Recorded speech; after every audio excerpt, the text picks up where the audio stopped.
Voilà. Donc, bien, bonsoir. Merci d'être là. Pour les personnes qui vont écouter l'enregistrement, merci de prendre le temps de regarder l'atelier. Donc, bonsoir, ma belle Josée. Merci de faire ça avec moi. Donc, on fait ça ensemble, en fait.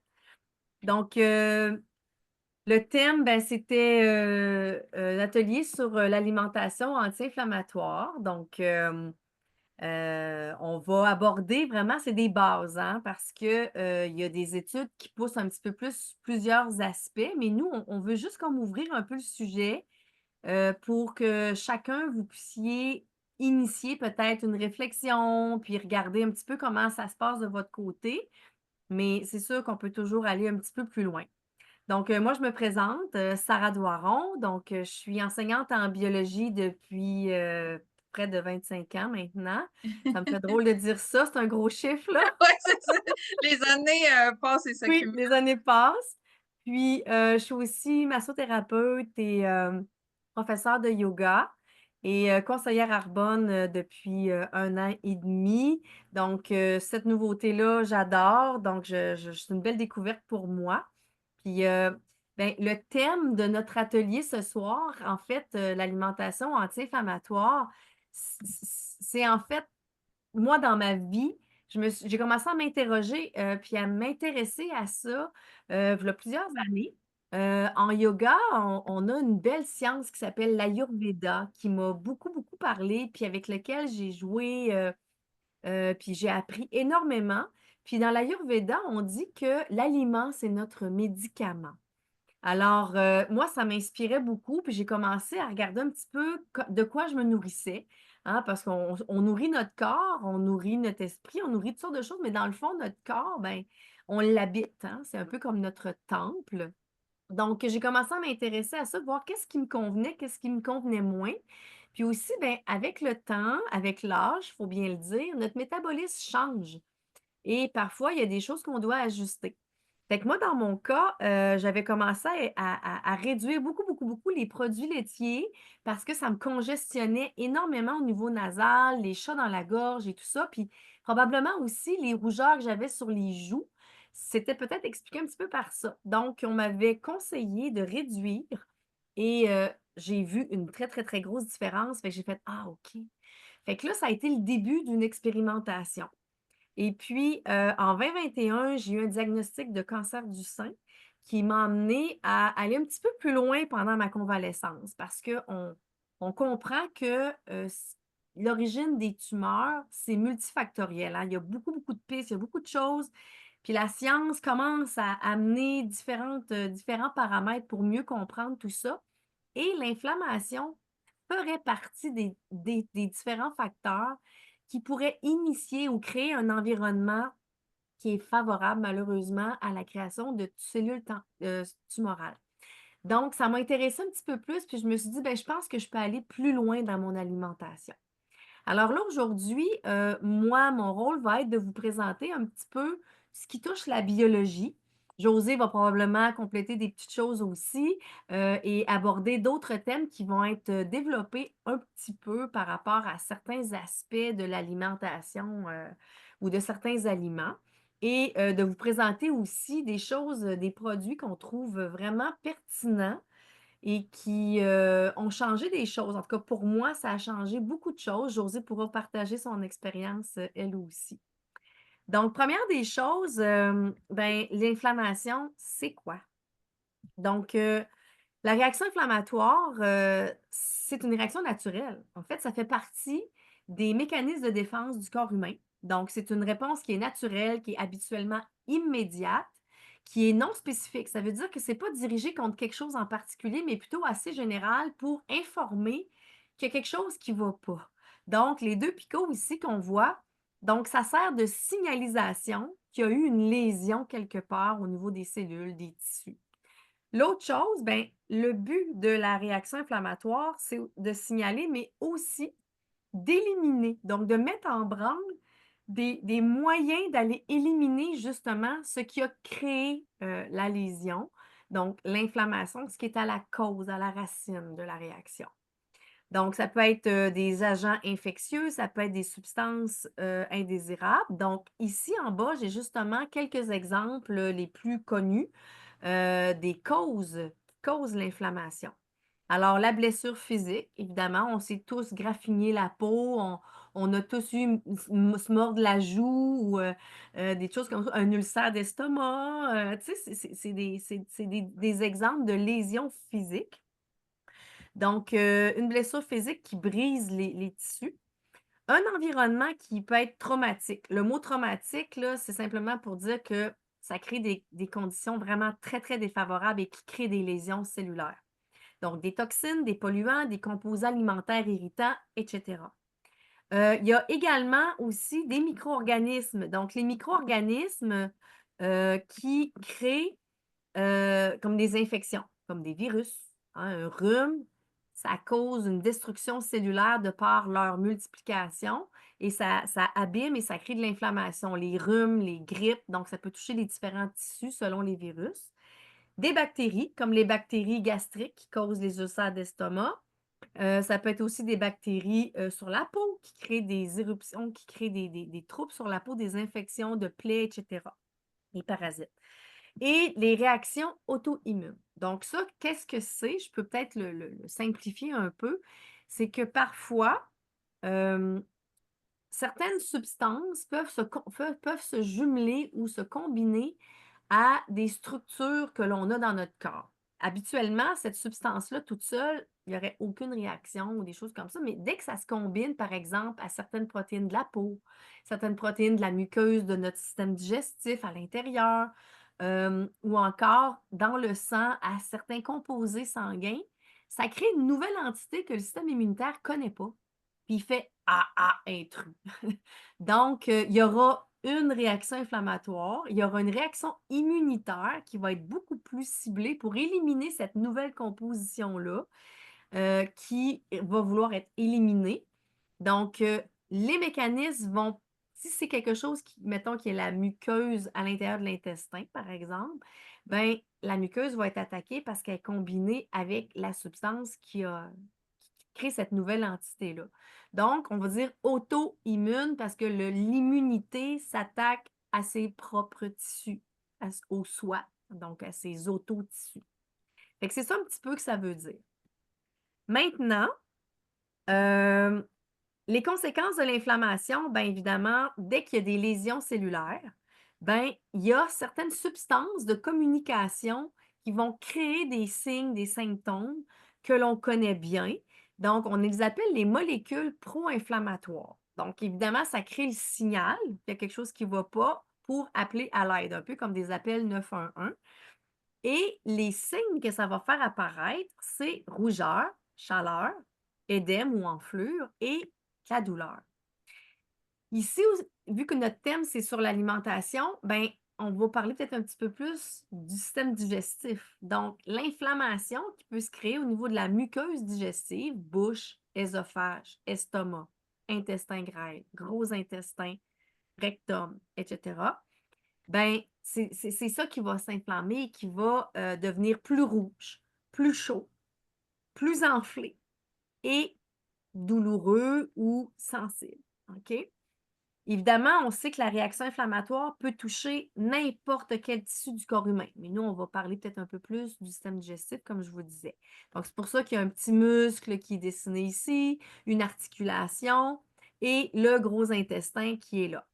Mais quand même, je garde ici un lien avec les autres régions du corps parce que quand il y a une inflammation au niveau digestif, ça se peut qu'il y ait des conséquences sur d'autres régions du corps aussi, puis je vais vous expliquer pourquoi dans les prochaines diapos.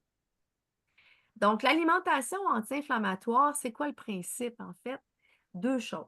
Un, éviter ce qui peut inflammer. Donc, des aliments qui vont contenir des substances irritantes ou indésirables ou qui sont un peu trop acides parce que l'acidité peut aussi abîmer les cellules et déclencher des réactions inflammatoires. Et l'autre chose, ce serait de consommer des aliments qui ont moins cette propension-là à créer des lésions ou qui ne l'ont pas. Donc, plus alcalin, hein, donc beaucoup moins acide, plus basique. Choisir, des fruits, des légumes issus de l'agriculture saine ou biologique. Ici, c'est pas toutes les agricultures ou les maraîchers qui peuvent se dire certifiés bio parce que c'est quand même du côté plus technique et financier, c'est quand même quelque chose, les certifications, mais il y a quand même des pratiques très saines, comme par exemple les gens qui cultivent leur propre jardin ou qui ont un jardin beaucoup plus petit, donc qui n'utilisent pas de pesticides, qui n'utilisent pas de produits chimiques, qui n'utilisent pas d'engrais chimiques, mais qui sont plus dans des pratiques naturelles sans être certifiés bio, ben c'est une agriculture saine, OK? Donc on parle un peu plus de ça, de faire ces choix-là. Donc, le but, ben, ce qu'on veut, c'est avoir un système digestif qui va bien fonctionner et qui va être capable de faire son travail du début à la fin et qui va rester intègre dans sa structure aussi. Donc, pas d'inflammation, OK? Et ce qui va aussi, comme but, de faciliter le travail des autres organes, mais qui servent à nettoyer, purifier, filtrer. On pense ici au foie et aux reins. Les reins s'occupent de tout ce qui est liquide, nettoyer le sang, éliminer sous forme de déchets liquides, faire la gestion de l'eau, etc. Puis d'éliminer des surplus de plein de choses. Le foie, lui, c'est notre grosse usine. Lui, il transforme des choses. Je prends l'exemple de l'alcool qui est converti en molécules facilement éliminables. OK? Donc, c'est le foie qui convertit tout ça et une panoplie d'autres choses. Il va gérer les glucides, il va gérer les lipides, le cholestérol, il va être impliqué à produire nos hormones qui sont faites à partir de lipides, etc. Donc, c'est un organe vraiment important. Donc, tout ça pour réduire l'inflammation indésirable ailleurs. Donc, je m'en viens ici entre le lien entre le système digestif et l'inflammation ailleurs. Donc, première des choses, c'est quoi les grandes fonctions du système digestif? Un, on veut traiter notre nourriture pour qu'elle soit de plus en plus broyée, liquide, pour obtenir les petites molécules qu'on est capable d'absorber au niveau intestinal et que ça arrive dans le sang, ce qu'on appelle les nutriments. Donc, des nutriments glucidiques, de lipides, de protéines et vitamines, minéraux, eau, etc. Donc, on broie mécaniquement, on broie chimiquement aussi grâce à la salive, il y a des petits ciseaux moléculaires là, dans la salive, dans les sécrétions gastriques, les sécrétions intestinales, pour aller chercher vraiment couper les molécules le plus petit possible. Et ensuite, c'est prêt pour l'absorption, pour qu'on puisse se nourrir de ça, que ça circule dans le sang et que ça s'en aille partout dans nos cellules pour construire, régénérer, refaire, faire fonctionner, etc. Puis éliminer le reste qui n'est pas absorbable, comme les fibres qui sont nécessaires pour un bon transit intestinal et tout ce qui est pas nécessaire de garder. Donc, pour faire tout ça sainement, ben, ça prend un système digestif qui a une muqueuse saine. Oh, excusez, il manque un petit E. Donc, saine et intègre. Donc, ça, c'est la première des choses. Ici, j'ai un petit dessin qui montre de façon très, très, très simple un vaisseau sanguin où on veut que les nutriments s'en aillent pour aller les amener là pour que ça soit transporté partout. Et une couche de cellules qui représente l'intérieur de notre tube digestif où la nourriture circule. Puis la nourriture, quand c'est petit, petit, les nutriments, ça passe à travers par des petites portes pour aller rejoindre le sang. OK? Alors, une muqueuse intestinale qui est rouge, chaude, enflée, douloureuse, donc en inflammation, c'est épais, c'est déformé. Les petites portes sont trop grandes. Oh, pardon. Les petites portes sont trop grandes. Et puis là, ce qui se passe, c'est que l'absorption est perturbée parce qu'il va passer des choses qui ne devraient pas. Des molécules pas assez digérées, trop grosses, qui ne devraient pas passer habituellement. Parce que la digestion ne sera pas efficace non plus. Si tout est inflammé, les sécrétions ne sont pas produites de façon optimale. Ils ne peuvent pas digérer non plus de façon optimale. Ce qui fait qu'on va avoir des petits problèmes. Fait que ça, c'est l'intégrité qui est nécessaire pour la muqueuse intestinale. Ensuite de ça, l'intestin, donc le gros intestin, est habité par une multitude d'espèces bactériennes. Donc ça, c'est nos micro-organismes amis, OK? On les souhaite amis. Donc, on l'appelle ça le microbiote. Et on veut qu'il soit en assez grande quantité, en santé, parce que ces bactéries-là occupent des rôles fondamentaux pour notre santé et la science le démontre de plus en plus, on en entend parler de plus en plus, qu'il y a une relation entre les bactéries intestinales, la production de substances qui influencent le bon fonctionnement du système digestif et du système nerveux, je pointe la tête, de façon adéquate. OK? Donc, ici, c'est vraiment important. Et notre régime alimentaire influence les espèces qui vont habiter notre intestin. Il y a des espèces qui, oui, sont amies et tout ça, et qui produisent des vitamines dont on a besoin, qui sont essentielles. Vitamine K, c'est un exemple. OK? Et les déchets de ces bactéries-là sont des molécules habituellement nécessaires pour nous et saines pour nous pour créer un environnement où les pathogènes n'ont pas leur place, ne sont pas bienvenus. Donc, ça aide à faire bien fonctionner tout ça. Chose que je peux préciser, puis Josée, tu pourras développer là-dessus, c'est que euh, les cellules intestinales ici qui forment la muqueuse, ainsi que certaines espèces bactériennes, produisent une molécule super importante qui s'appelle la sérotonine. Donc, ça dépend des études, là, mais je vous dirais entre 70 et 90 de la sérotonine est produite par l'intestin et ou par les bactéries. Et ça, la sérotonine, c'est une molécule qui influence notre cerveau. C'est un neurotransmetteur, c'est une molécule de communication. Fait que Josée, je pense que tu voulais peut-être développer un peu là-dessus. Ouais, moi j'aime ça développer un petit peu là-dessus. Donc, tu sais, les hormones du bonheur, il y en a 4. Et ceux qu'on connaît le plus souvent, c'est la dopamine. La dopamine, c'est une hormone qui reste très brièvement dans notre sang, là. C'est quelque chose comme 5 minutes et c'est les envies. Donc, tout ce qui est, tu sais, les dépendances, tout ce qui est les achats compulsifs, tout ce qui est manger du sucre, manger du gras, tu sais, prendre de l'alcool, prendre des drogues, mais ça peut être aussi développé si on fait des activités qui sont bénéfiques comme nous, qu'on fait tout le temps, comme Le sport. du sport. Mais souvent, c'est très, très bref dans notre sang. C'est 5 minutes à peine. Donc, ça, c'est des pics de bonheur qui sont très éphémères.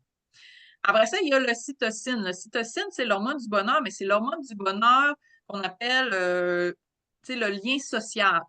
Donc, on fait de l'ocytocine quand on fait l'amour, quand on tient les gens dans des câlins de plus que j'ai 30 secondes, 15 secondes, mais des câlins longtemps, tu sais, à un moment donné, on le sent que ça fait comme. Et si on fait juste se serrer un peu dans les bras, on le sent pas, mais si on le sent dans les bras un peu plus longtemps, on le sent que ça nous repose un peu, là, tu sais, d'avoir quelqu'un dans nos Apaisement. bras. Donc, ça peut être de tenir des enfants dans nos bras, des collègues, tu sais, des conjoints. Ça peut être aussi avec les animaux, la zoothérapie, de flatter des animaux. Ça nous donne l'oxytocine. Le pic d'oxytocine, quand on accouche, on a des pics d'oxytocine. Quand le bébé allait aussi, il y a des pics d'oxytocine. Donc, c'est vraiment, c'est là l'hormone du lien social.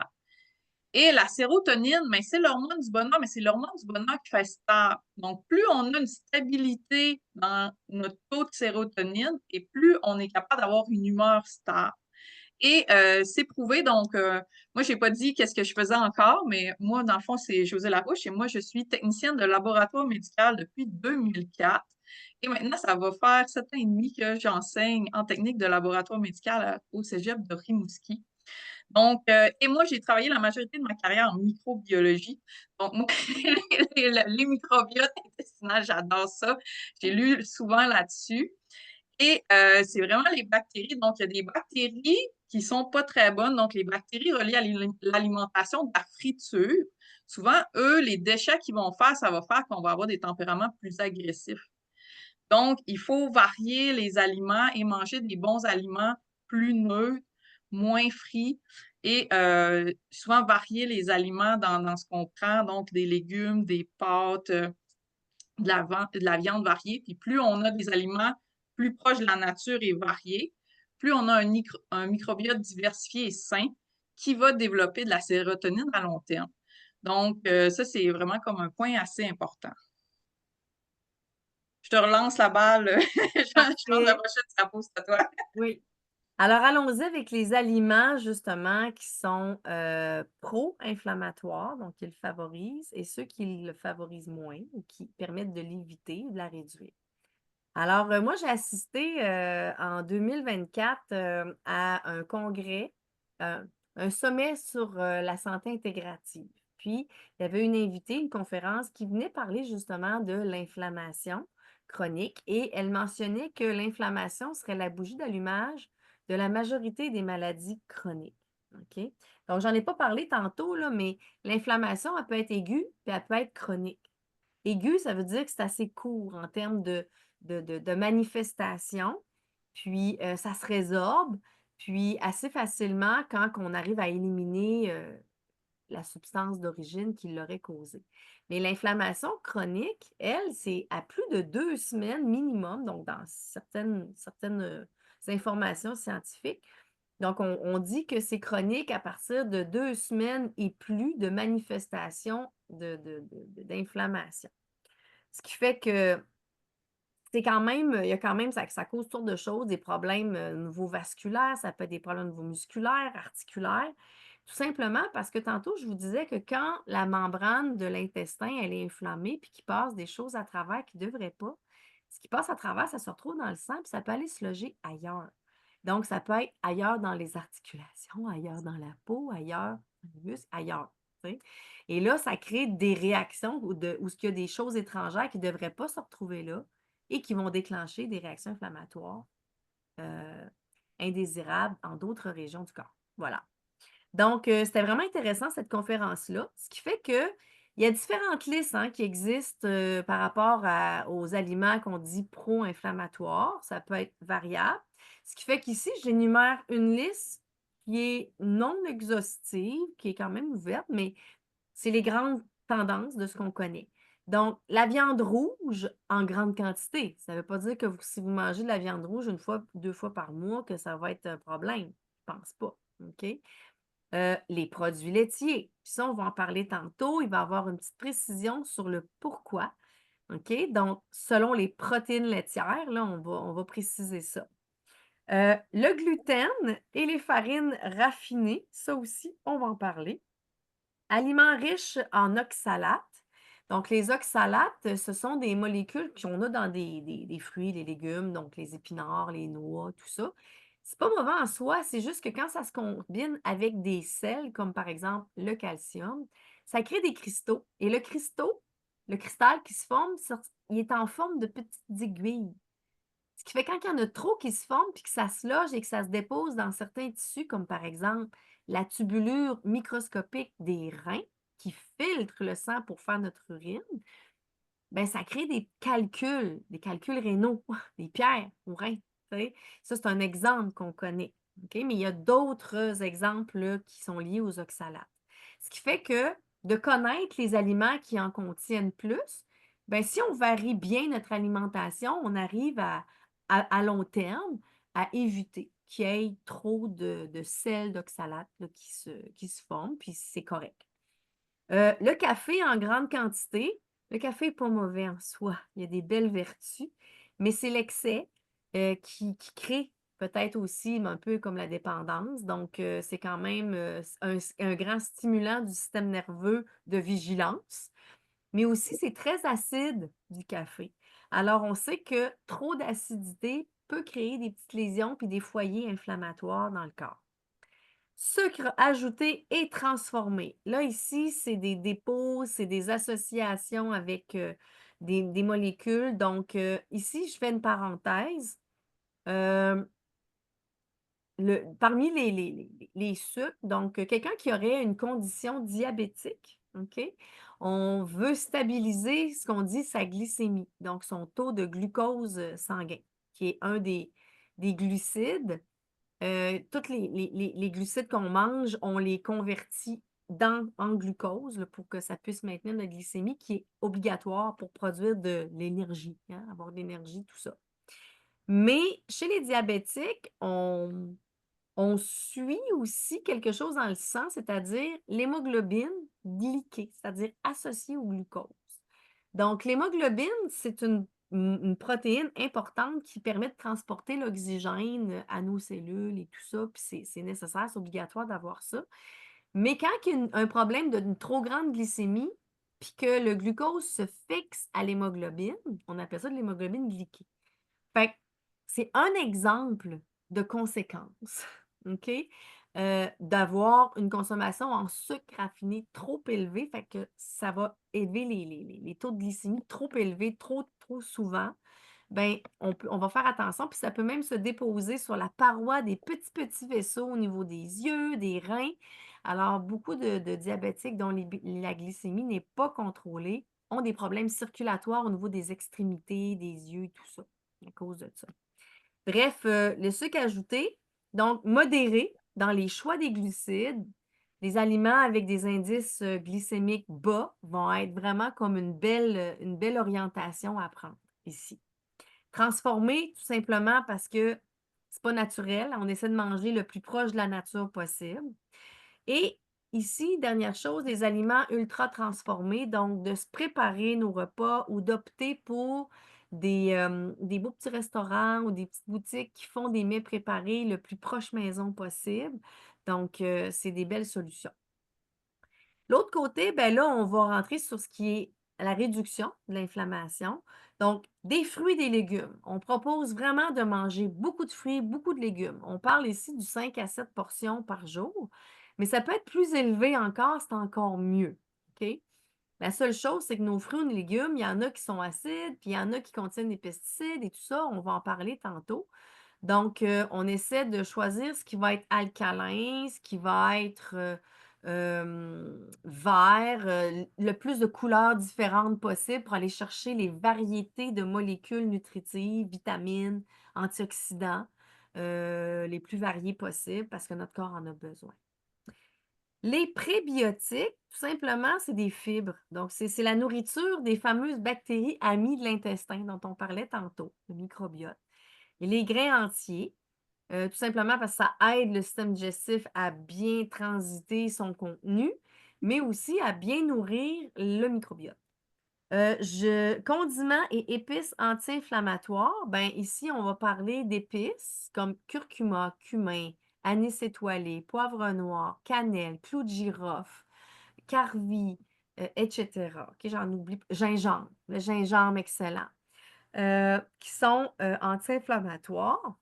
Et puis, sources d'antioxydants, ben, il y en a différentes. Donc, ça peut être les noix, les graines et tout ça. Donc, d'autres fruits et légumes qui ont des antioxydants, les petits fruits qu'on aime tant. Et j'ajouterais aussi pour la santé de notre microbiote, des produits fermentés. Donc, les choucroutes, les légumes fermentés, radis, carottes. Il y a une grosse tendance sur ça, le kimchi, hein, donc on en entend beaucoup parler. Donc, c'est un peu tout ça. Donc, voilà. Alors, Josée, peux-tu nous développer un petit peu ce qui concerne les Oui. produits laitiers puis le gluten? Donc, oui, puis, tu sais, moi, ce qui m'a emmené un peu aussi vers l'alimentation anti-inflammatoire, puis à vouloir en apprendre plus aussi, ben moi, j'ai longtemps été dans mon poids santé. Puis quand j'étais dans mon poids santé, je mangeais beaucoup plus comme de la viande et des légumes. OK? C'était majoritairement ce que je mangeais. Moi, j'ai jamais bu beaucoup de lait. Je prenais du yogourt une fois de temps en temps parce que je faisais des prélèvements à ces étages. J'avais assez peur du c'est difficile que je prenais mon yogourt pour avoir une bonne densité de bactéries positives dans l'intestin. Et puis là, à un moment donné, ben, j'ai déménagé ici, j'étais plus stressée. J'ai commencé à manger beaucoup plus de pâtes, j'ai pris du poids, j'ai mangé beaucoup plus de sucre aussi qu'avant. J'ai fait moins d'exercice. Et puis là, j'ai commencé des fois, j'avais tellement mal au ventre. Puis là, j'avais jamais eu ces douleurs-là avant, tu sais. Fait que ça a commencé là, entre 35 ans. OK, que j'ai commencé à avoir plus des douleurs intestinales. Ah, c'est donc bien désagréable, ça, comme sentiment. Puis là, j'ai commencé à m'intéresser plus à cause de ces douleurs-là, à cause que j'avais beaucoup de ballonnements, beaucoup plus de gaz d'avant. Puis là, j'ai vu comme avant 35 ans, comment mon estomac, mes intestins fonctionnaient. Puis après 35 ans, comment ils fonctionnaient. J'étais comme, OK, il y a de quoi qui va pas qu'il faudrait que j'adresse, là. Puis aussi, donc, c'est pour ça que je m'intéresse à ça. Puis là, les produits laitiers. Donc, ce qui est important de savoir ici, on a une vache noire et blanche. Donc, la vache noire et blanche, c'est la vache Holstein, qu'on appelle, qui est majoritairement prédominante au Québec pour faire le lait, parce que c'est une des vaches qui donne la plus grande quantité de lait. Les vaches, il y en a différentes sortes. Donc, vous avez sûrement déjà vu des vaches Jersey qui sont plus des vaches brunes. Il y a des vaches suisses aussi qui sont plutôt blanches. Donc, il y en a plusieurs sortes. Et les vaches, à l'intérieur d'elles-mêmes, ben, ils ont leur génétique. Et les génétiques, selon les sortes de vaches, ils font pas les mêmes protéines exactement ou la même quantité de protéines. Donc, dans le lait, il y a les protéines qu'on appelle la caséine.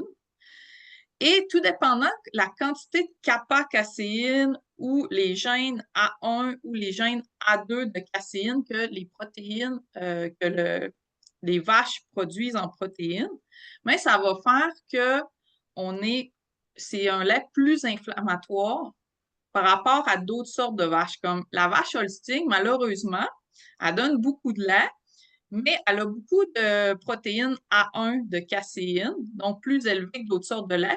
Donc, souvent, les gens réagissent plus, ont plus d'inflammation à ce lait-là que des fois d'autres vaches. Donc, ça se pourrait que quelqu'un qui réagisse avec le lait ici, s'il va en Europe puis il boit du lait de d'autres sortes, il va un petit peu moins réagir. Aussi, le lait de chèvre ou les fromages de chèvre, donc, la quantité de protéines est différente, donc c'est beaucoup moins inflammatoire. Donc, si on a des problèmes inflammatoires, souvent réduire le lait, surtout des vaches Holstein, ça peut aider à réduire l'inflammation dans nos intestins. Et ensuite, donc, souvent, aller vers plus du fromage de chèvre, ça va moins. Des fois, il y a du yogourt de chèvre aussi. Donc, ça, c'est moins inflammatoire.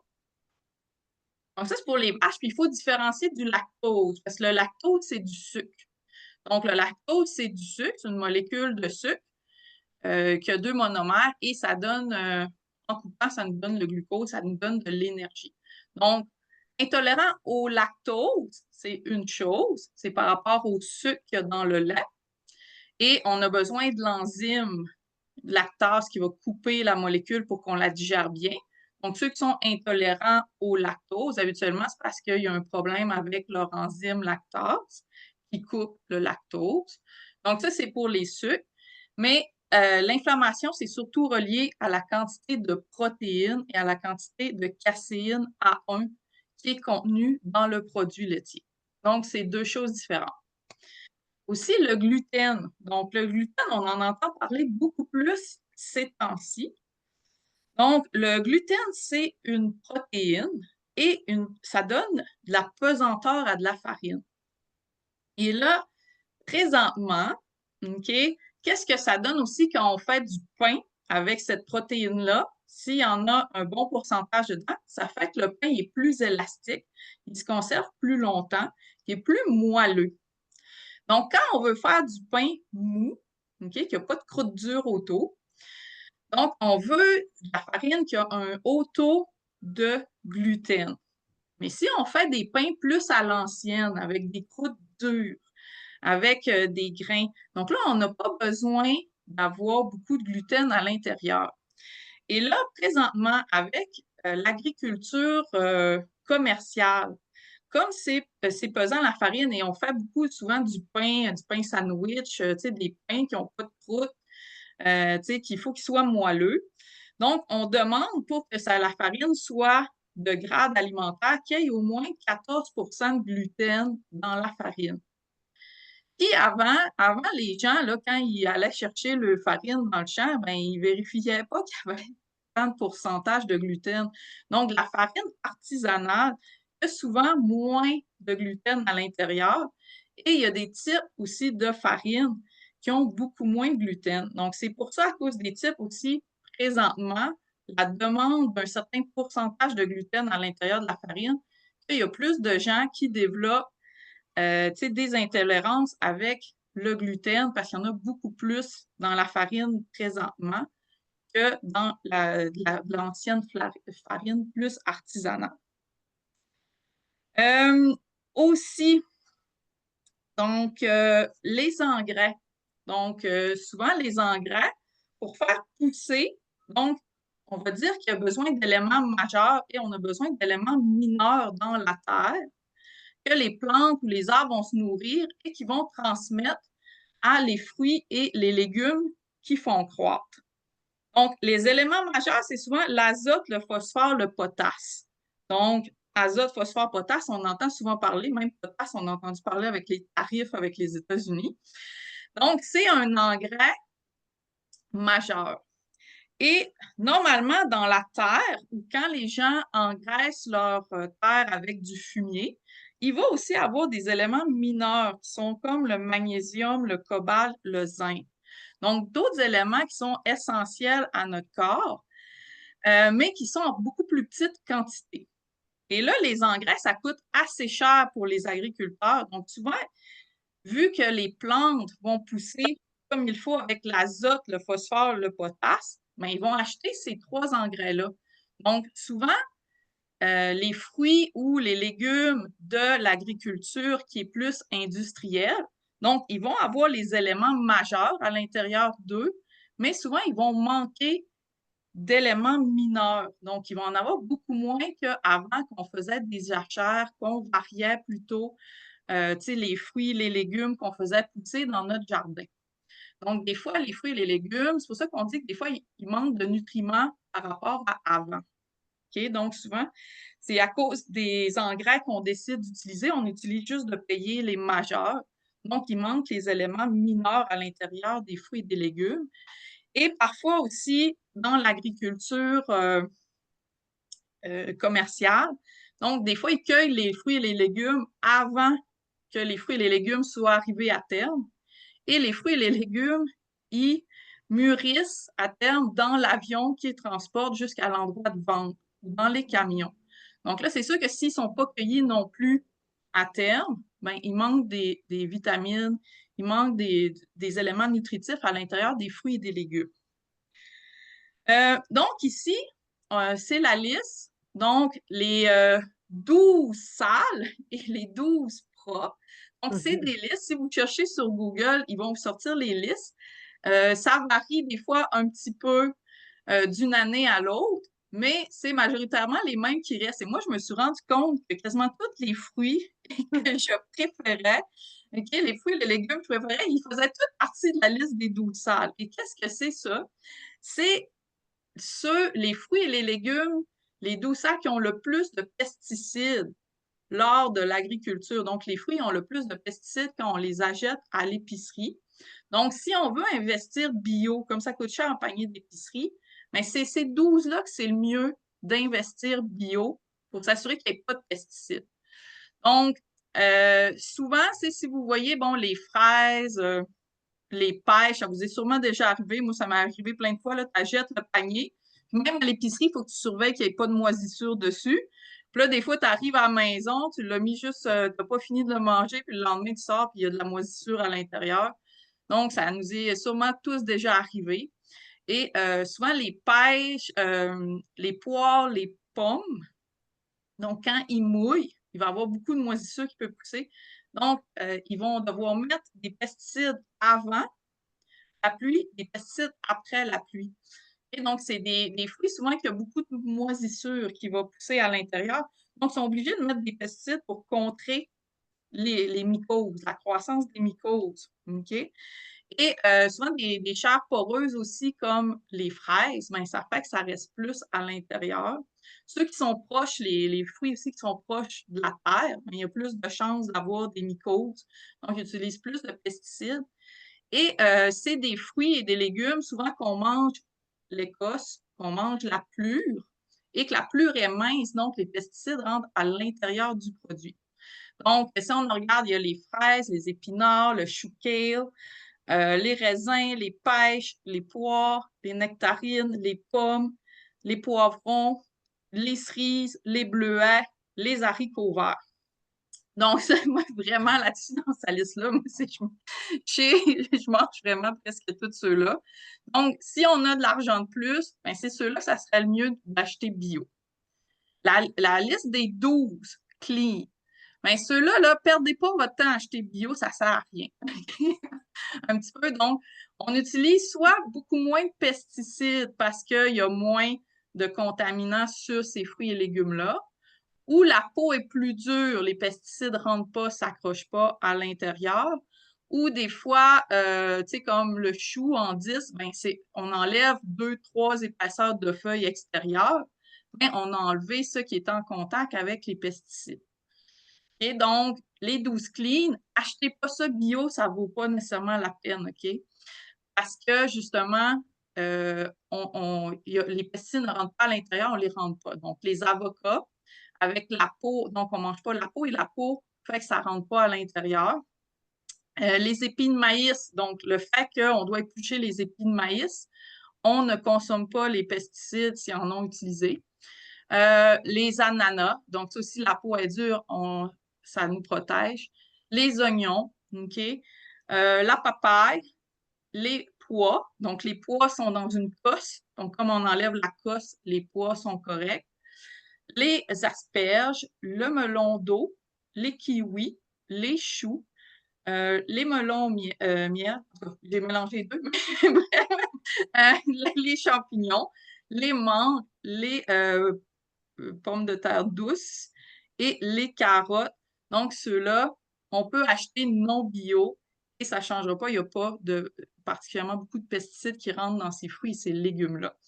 OK? Donc, ça, c'est important, là, dû au coût du panier d'épicerie. Mieux vaut savoir lequel c'est plus rentable d'investir et lequel ça ne vaut pas la peine d'investir. Bon, ben super, merci Josée.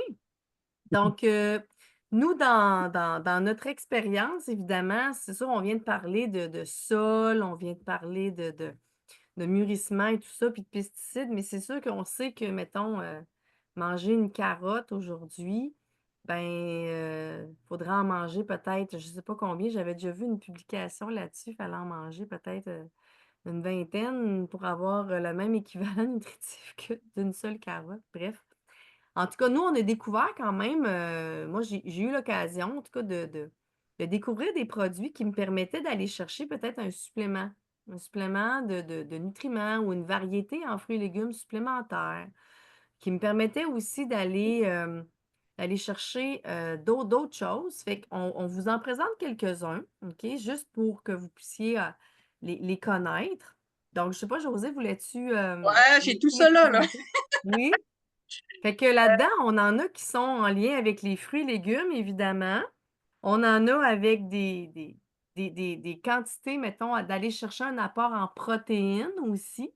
Mais la base de ça dans l'atelier, on vous parle d'alimentation anti-inflammatoire, en fait, c'est que ces produits-là sont conçus pour justement être hypo-inflammatoires et de bien s'intégrer dans des repas normaux, là. On n'arrête pas de manger, là. On aime ça, là, des bons fruits, des bons légumes, des bons repas cuisinés. Euh, mais c'est vraiment comme quelque chose qui peut s'insérer au quotidien et rendre service, soit pour aller augmenter la supplémentation naturelle avec des choses qui sont plus nutritives pour compenser. Parce que je vous dirais qu'on est carencé pas mal tout le temps. Fait que le monde de la supplémentation puis des multivitamines a explosé à un moment donné là, avec ça. Donc, je te laisse aller, Josée, pour nous présenter ça. Ouais. Donc, le premier produit que je vous présenterai, ouais, là, j'ai ouvert le soleil vient de se coucher, mais là, j'essaie de gérer mon Ta éclairage. lumière. Donc, le premier produit, c'est Be Well. OK? C'est des super aliments du jardin. C'est 36 fruits et légumes de couleurs variées pour aller chercher des vitamines variées. Et il y a aussi de la spiruline à l'intérieur. Et nous, ben, tout est, certifié Corporation B. OK? La Corporation B, donc, c'est vraiment des normes très élevées sur les produits, sur les fermiers qui produisent. On s'assure qu'il y a une bonne éthique, qu'ils sont bien entourés. On teste tous nos produits 3 fois pour vérifier qu'ils n'ont pas de pesticides à l'intérieur. OK? Et s'ils ne passent pas les normes, ben, les produits ne seront pas vendus. OK? Donc, la Corporation B, là, je fais ça très rapide aujourd'hui, là, mais c'est juste pour vous dire qu'il y a des très hautes normes. Donc, ici, c'est 36 fruits et légumes, mais celui-là, ce pot-là, c'est comme vraiment, c'est de la poudre. OK? C'est de la poudre. moi, ce que je fais, bon, je viens d'en mettre sur mon clavier. Moi, ce que je fais, c'est que souvent, je vais prendre aussi de la verdure comme ça. Si je me fais des pâtes, comme juste un spaghetti, OK, ou des pâtes, souvent, je prends la sauce rouge. Et là, la sauce rouge, ben, c'est plus acide. Fait que souvent, ce que je fais aussi, c'est que je me fais un green pour réalcaliniser mon alimentation. Donc, souvent, tu sais, ça commence à être long de faire de la salade. Fait que des fois, je suis un petit peu plus paresseuse. Ça me tente pas de faire ma salade. Donc, je vais manger des verres à côté. Ce produit-là va avec on peut le prendre seul, mais on peut le prendre avec d'autres produits qu'on appelle, nous, le Green Gut Glow. Donc, green, c'est ici les 36 fruits et légumes. Gut, c'est un ensemble. Gut L. Donc, ça ici, c'est des petits sachets qu'on met dans l'eau et qu'on boit. Et qu'est-ce que c'est? En réalité, c'est 13 enzymes digestives avec des probiotiques, donc des bonnes bactéries, OK, pour notre forme, pas notre forme, mais pas pour notre intestin. Et le glow, qu'est-ce que c'est? C'est le Skin Elixir.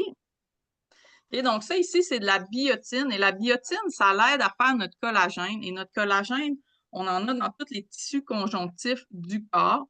Donc, au lieu, il y a beaucoup de ventes de collagène, mais ça, si vous prenez directement du collagène, ben, votre organisme pourrait faire moins de collagène. Et donc, ça ici, c'est de la biotine. Vous pouvez y en vendre aussi ailleurs. Donc, la biotine, c'est vraiment comme les briques qui s'assurent que notre corps a les bons nutriments pour faire le collagène. Donc, c'est les briques avec lesquelles notre organisme fait son collagène. Donc, on le nourrit et on s'assure que notre corps puisse continuer à faire le collagène. Et là, ces trois produits-là sont tous à l'intérieur de ce qu'on appelle le Green Synergy. Donc, le Green Synergy, il y en a deux sortes présentement. Donc, il y a cette sorte-là qui est tout le temps en vente, qui est à saveur d'agrumes. Et celui-là, ben, ça se vend dans un sachet. Donc, ça s'apporte mieux en voyage que le Green que je vous ai montré au début. Et Arbonne aussi, on récupère tous les sachets, donc on les recycle, on fait des bandes parc. Donc, on les conserve. Moi, je les garde dans un sac Ziploc. Et ensuite, j'ai fait. Et il y a une deuxième sorte présentement. OK? Donc, c'est pour un temps limité, celle-là. Donc, on ne sait pas combien de temps ça va rester encore.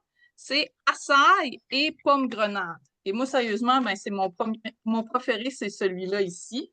L'autre, je trouve qu'il goûte encore la verdure, okay? Parce que, bon, c'est sûr, les greens ici, avec la spiruline, là, ça goûte quand même la verdure. Fait que moi, souvent, je rajoute quelque chose à l'intérieur pour que ça goûte moins. Saveur d'agrumes, je suis capable de le prendre seul, mais des fois aussi, je me rajoute quelque chose à l'intérieur. Tandis que açaï et pomme grenade, je trouve que ça coupe complètement le petit goût de verdure. Et j'aime vraiment beaucoup. Donc, ensuite, aussi pour remplacer le café, avoir un effet énergisant, on a des fils énergie. Et ça, dans le fond, ça a des coenzymes 10 à l'intérieur qui sont des antioxydants. Ça a beaucoup de vitamine B. OK? Donc, c'est plein de vitamines. Et au lieu d'être de la caféine qui donne l'énergie, le petit boost d'énergie, ben, c'est du thé vert et de la guarana. La guarana, c'est une liane de l'Amazonie. OK? Donc, il y en a saveur orange sanguine, pomme grenade, et il y en a aussi à saveur de mûre présentement. Et donc, moi, j'en prends un par jour. C'est ici, un Green Synergy, un par jour. Et moi, quelque chose qui a changé, donc les Essential Meals. OK? Donc, ça, c'est le sac, c'est un gros sac. Donc, ça ici, Essential Meal, donc c'est un remplacement de repas. Donc, on en a à 3 saveurs, chocolat, café et vanille. Et moi, mon préféré, c'est vraiment chocolat. Puis, je le mixe avec un petit peu de café à l'intérieur. Donc, ça fait un mochaccino qui varie un peu dans son goût à chaque jour. Donc, on le fait dans de la boisson d'avoine pour ne pas prendre une boisson qui est inflammatoire. Et à l'intérieur, donc, c'est calculé pour vraiment être un repas bien séparé dans la quantité de gras, de bons gras que devrait avoir un repas, la quantité de sucre que devrait avoir un repas et la quantité de protéines qui devrait avoir un repas. Et en plus, on a toute la quantité, OK, des vitamines et minéraux à l'intérieur. Donc, c'est vraiment fait pour constituer un repas complet. Donc, moi, je ne suis pas quelqu'un qui aime déjeuner beaucoup. Je me cherche tout le temps à déjeuner. J'aime jamais vraiment ça. Souvent, j'ai pas beaucoup de temps non plus. Je suis pas très matinale. Donc, là, Essential Me, ça me prend 5 minutes à faire, à rincer mon, mon zoom zoom, comment on appelle ça?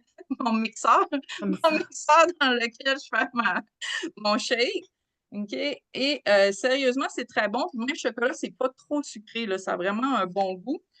Et en plus, ben, à l'intérieur, pour être sûr d'avoir la bonne quantité de fibres, donc les fibres, c'est des substances qu'on ne digère pas, mais qui sont essentielles pour donner de la consistance au sel.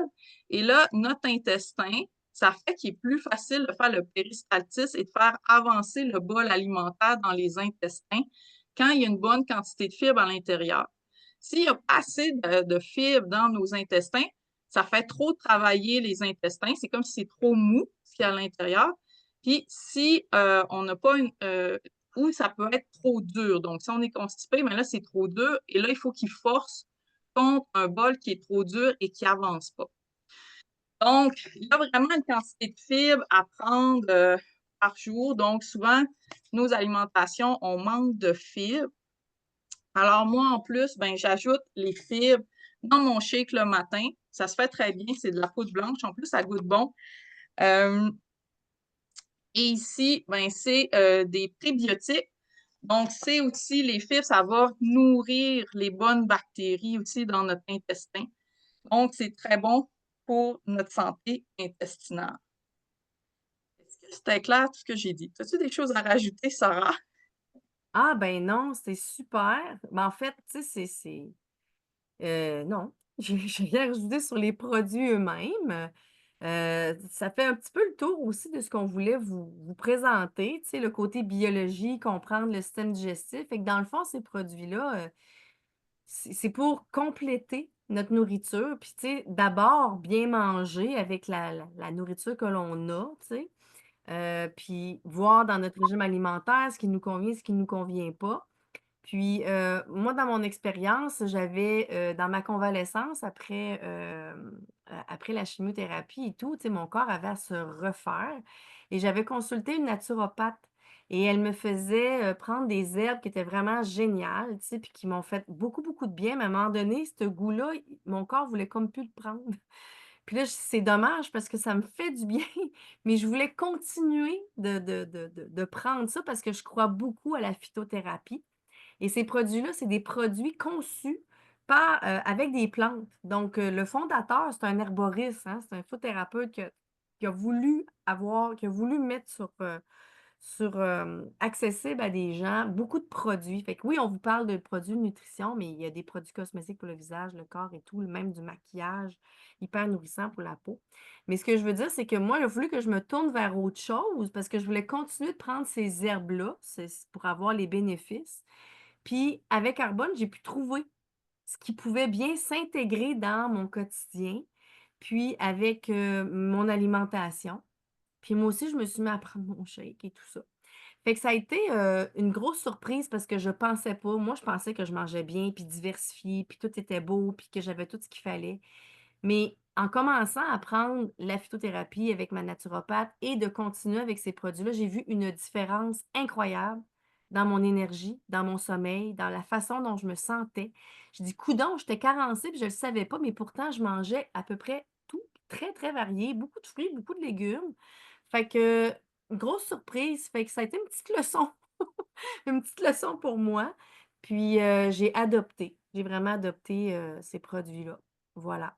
Donc, on va terminer la présentation là-dessus. Je vais arrêter l'enregistrement, mais si vous avez des questions ou des commentaires, vous pourrez les poser, on peut continuer de discuter.